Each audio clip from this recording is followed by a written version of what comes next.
अस्सलाम वालेकुम, क्या हाल है, कैसे हैं, खैरियत से हैं? उम्मीद है ठीक होंगे। अल्लाह ताला ऐसी खुश रखे, सेहत वाली लंबी उम्र दे और जिंदगी में कभी भी किसी का मोहताज न करे। जितने लोग परेशान हैं अल्लाह ताला उनकी परेशानियां दूर फरमाए, जितने लोग बीमार हैं अल्लाह ताला उन्हें सेहत दे, और जितने लोग अब हमें नहीं रहे अल्लाह ताला उनकी बख्शी फरमाए। मेरी दुआ है आपके लिए, मुझे और मेरी फैमिली को अपनी दुआओं में याद रखा करें। चलते हैं आज की स्टोरी की तरफ। अगर आपको डर लगता है तो ये स्टोरी आपके लिए बिल्कुल भी नहीं है। स्टोरी को बंद करें, और अगर आप फिर भी स्टोरी सुनना चाहते हैं तो आयतुल कुर्सी पढ़ लें, अपने आसपास इशार बांध लें, इससे आपकी प्रोटेक्शन भी होगी और आपको डर भी नहीं लगेगा। चलते हैं अपनी स्टोरीज की तरफ। अस्सलाम वालेकुम अदनान भाई, मेरा नाम समी है और मैं आपके साथ चित्राल में पेश आने वाला एक सच्चा वाक़या शेयर करना चाहता हूँ। मेरे साथ 2012 में पेश आया। यूनिवर्सिटी से फारिग होने के बाद एक प्रोजेक्ट के सिलसिले में हमें चित्राल जाना पड़ा। हमारी 2 टीमें थीं जो चित्राल के मुख्तलिफ इलाकों में फील्ड वर्क करती थी और हम रोजाना किसी नई जगह पर जाते थे। हमें रिहाइश के लिए एक गेस्ट हाउस दिया गया था, क्योंकि ये वाक़या उसी गेस्ट हाउस के मुतालिक है, इसलिए मैं उसका थोड़ा सा पस मंजर बता देता हूँ। ये गेस्ट हाउस दानियन में रिजॉर्ट पॉइंट के करीब एक कॉलोनी के आखिरी सिरे पर पहाड़ी के दामन में वाक़या था। गेस्ट हाउस यू शेप में बना हुआ था और मरकजी दरवाजा सिर्फ एक ही था। वो दरवाजा बंद हो जाता तो पूरा गेस्ट हाउस बंद हो जाता था। ये हफ्ते का दिन था। हम फील्ड वर्क के लिए कैलाश गए हुए थे और रात गए वापस आए। दूसरी टीम भी वापस आ चुकी थी। सब ने आपस में मिलकर तय किया कि चूंकि कल इतवार है और छुट्टी का दिन है, इसलिए तफरीह के तौर पर कैलाश घूमने चलते हैं ताकि तमाम मेंबरान वो इलाका देख सकें। क्योंकि हम पहले ही क्लास से आ चुके थे, इसलिए मैं और मेरा दोस्त आफ्ताब, जो मेरा रूममेट भी, ने गेस्ट हाउस में ही रुकने का फैसला किया।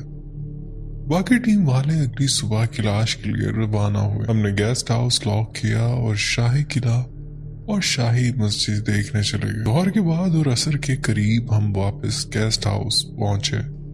दरवाजा अंदर से लॉक किया और अपने कमरे में लेट कर सो गए। शाम का वक्त था और चित्राल चूंकि पहाड़ी इलाका है तो शाम होते ही रात जैसा माहौल हो जाता है।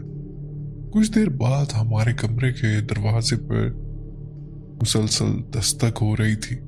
वो दस्तक बहुत सस्पिशियस सी थी और मुसलसल दस्तक हो रही थी। मेरे दोस्त आफ्ताब ने मुझे जगाया कि कोई बाहर दस्तक दे रहा है। हमें लगा शायद हमारे साथी वापस आ गए होंगे। फिर दोबारा दस्तक हुई और साथ हमें 2 अफराद के आपस में बात करने की आवाजें भी आने लगी। हमने दरवाजा खोला तो बाहर कोई भी नहीं था। हम समझे शायद कोई दूसरे कमरे में गया होगा। हमने एक एक करके पूरे गेस्ट हाउस के कमरे चेक किए, लेकिन कहीं कोई नहीं था। आखिर में जब हम मेन गेट पर पहुंचे तो देखा कि वो अंदर से लॉक है। ये देखकर हमारे होश उड़ गए। हम वापस कमरे में गए, लेकिन कोई बात किए बगैर अपने मोबाइल में मसरूफ हो गए। थोड़ी देर बाद दोबारा हमारे दरवाजे पर बहुत जोर से दस्तक हुई और उस बार चारों तरफ से खवातीन की बातों की आवाजें आ रही थी, वो भी किसी अनजान जुबान में। हम दोनों ने एक दूसरे की तरफ देखा और फौरन कमरे से बाहर निकल आए। हम गेस्ट हाउस के डाइनिंग रूम के पास पहुंचे तो देखा 2 औरत नुमा साए खड़े थे जो आपस में कोई बातें कर रहे थे। ये मंजर देखते ही हम वहां से दौड़ पड़े। जल्दी से मेन गेट खोलने लगे तो चाबी भी हाथ से गिर गई, लेकिन हम किसी ना किसी तरह बाहर निकलकर सड़क पर आ गए। वहां एक पुल है जिसे चियो पुल कहा जाता है। हम वहां जाकर बैठ गए और दूसरे साथियों का इंतजार करने लगे। जब बाकी टीम वापस आई, हम उनके साथ दोबारा गेस्ट हाउस गए और इन्हें सारा वाकया सुनाया, मगर इन्होंने मजाक में उड़ा दिया। खैर, सब अपने कमरों में चले गए और सो गए। लेकिन रात को 12 बजे के बाद अचानक चीखों की आवाज आने लगी। मैं और मेरा रूममेट बाहर निकले तो देखा कि हमारी टीम के 2 मेंबर कॉरिडोर में सहमी हुई हालत में खड़े थे और अपने कमरे की तरफ इशारा कर रहे थे कि वहां कोई है। जब हम सब ने मिलकर उनका कमरा चेक किया तो देखा कि कमरे के अंदर मौजूद तमाम फोम, मैट्रेस वगैरह उल्टे पड़े हुए थे। हम उन दोनों को अपने कमरे में ले आए और पूछा कि क्या हुआ। तो इन्होंने बताया कि जैसे ही वो कमरे में गए और रोशनी बंद की तो कुछ वक्त बाद इन्होंने महसूस किया कि कमरे में कुछ गड़बड़ है। उनमें से एक ने जब आंख खोली तो देखा कि कमरे में जो सोफा था उसका फोम हवा में मुअल्लिक था, जैसे कोई इसे उठाए खड़ा हो। इस पर वो चीखा और बाहर भाग गया। वो रात हम सब ने एक ही कमरे में गुजारी। अगली सुबह हमने वो गेस्ट हाउस फौरन छोड़ दिया। एक सच्ची कहानी थी जो मैंने आपसे शेयर की। तो बहुत शुक्रिया आपने अपनी स्टोरी शेयर की। दोस्तों, अगर आप मेरी स्टोरी यहाँ तक सुन रहे और आपने मेरा चैनल अभी तक सब्सक्राइब नहीं किया तो आपसे रिक्वेस्ट है चैनल को सब्सक्राइब कर लें और बेल आइकन को प्रेस कर लें। इससे आप मेरी यूट्यूब फैमिली का हिस्सा बन जाएंगे और आपसे मेरी अच्छी दोस्ती हो जाएगी और मेरी स्टोरीज के नोटिफिकेशंस भी आप तक पहुंचते रहेंगे। तो आई होप आप मुझे अपना एक अच्छा दोस्त बनाना चाहेंगे और ऐसे ही हम बन सकते हैं जब आप मुझे सब्सक्राइब कर लेंगे। Thank you. बढ़ते हैं एक और स्टोरी की तरफ। अस्सलाम वालेकुम। ये कहानी मेरे हनीमून से रिलेटेड है। वो हनीमून क्या, लेकिन बन गया जिंदगी का सबसे खौफनाक तजुर्बा। मेरा नाम फराज है और ये वाकया मेरी शादी के चंद दिन बाद पेश आया। हमने फैसला किया था कि शादी के बाद हम मियां बीवी पहाड़ों के बीच एक खूबसूरत होटल में हनीमून मनाएंगे।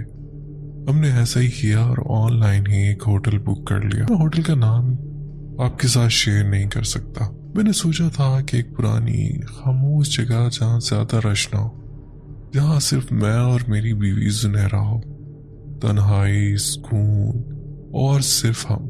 फिर हमारा सारा दिन सफर में गुजरा और शाम के टाइम हम लोगों ने अपने होटल में चेक इन किया। बाद में हमें पता चला था कि वो किसी जमाने में ये एक पहाड़ी कोठी हुआ करती थी जो बाद में होटल में तब्दील की गई थी।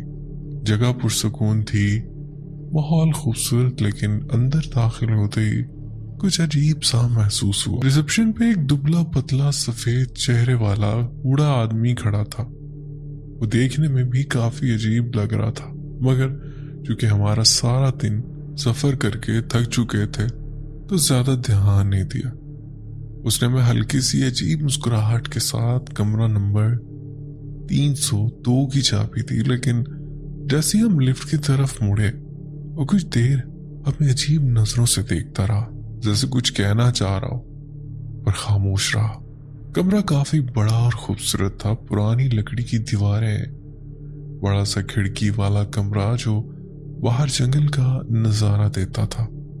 सब कुछ नॉर्मल था, या शायद हमें लग रहा था। हमने अपना सामान रखा, फ्रेश हुए और थोड़ी देर रेस्ट करने के बाद खाना खाने चले गए। रात का खाना खाकर हम वापस कमरे में आए। सुनहरा को नींद आ गई और मैं बाहर की खिड़की से जंगल को देखने लगा। थोड़ी देर बाद कमरे के अंदर लाइट एक बार झपकी, जैसे वोल्टेज कम हुआ या जैसे किसी ने बंद करके दोबारा ऑन किया। मैंने मोबाइल चार्जिंग पर लगाया और बिस्तर पर आया।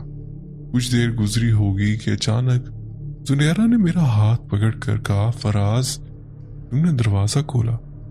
मैं चौंका और कहा कि नहीं तो। क्यों? उसने कहा कि मुझे लगा जैसे किसी ने दरवाजा आहिस्ता से खोला और बंद किया। आवाज आई थी। मैं फौरन उठा और दरवाजा चेक किया, बंद था, कुंडी भी लगी हुई थी। मैंने हंसते हुए कहा, शायद तुम्हें ख्वाब आया हो, पर दिल के किसी कोने में कुछ चुभा जरूर था। हम लोग थके हुए थे तो जल्दी सो गए और इसके बाद कोई एक्टिविटी नहीं हुई। अगला सारा दिन हमने घूम कर गुजारा और रात हम बाहर कैंप फायर में भी शामिल हुए और थोड़ा सा घूमे। वापस आकर जुनैरा ने कहा, इस होटल में कुछ अजीब है, मुझे घुटन सी महसूस होती है।